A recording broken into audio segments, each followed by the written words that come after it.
नमस्कार, मी स्वामिनी व्लॉग्सच्या आजच्या व्हिडिओमध्ये तुमच्या सगळ्यांचं मी मनापासून स्वागत करते।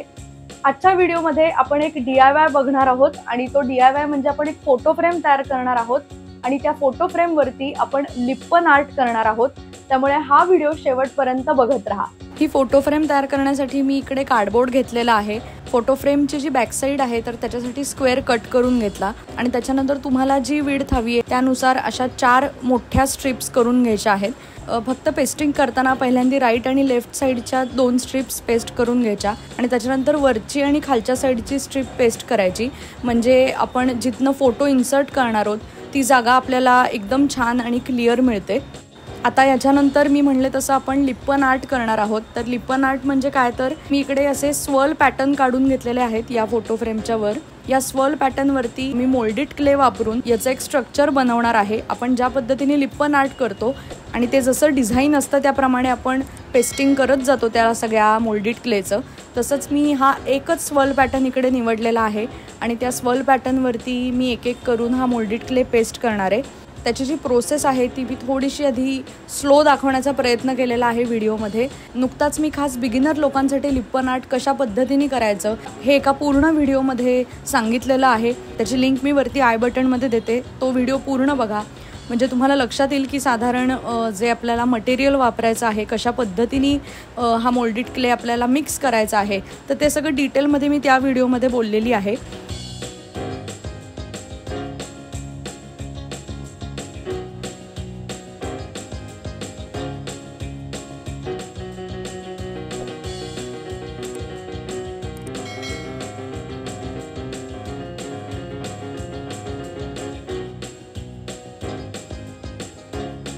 तर हे सगळे स्वर्ल पॅटर्न करून झाल्यानंतर ते छान वाळल्यानंतर मी या पूर्ण फोटो फ्रेमला टेक्स्चर व्हाईट देऊन घेणार आहे, म्हणजे जेसो देऊन घेणार आहे।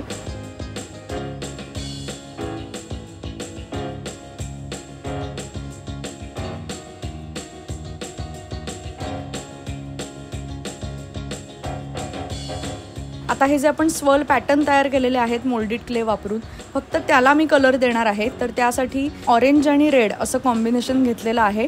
मी इकडे हा छोटा स्पंज वापरतेय।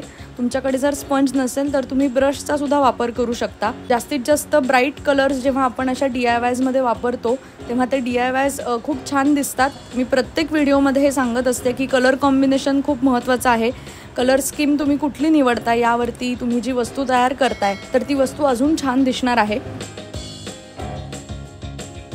व्हिडिओमध्ये तुम्हाला दिसत असेल मी थोडासा ऑरेंज कलर बेसला देतेय आणि शॅडोज टाकण्याचा प्रयत्न करतेय रेड कलर वापरून।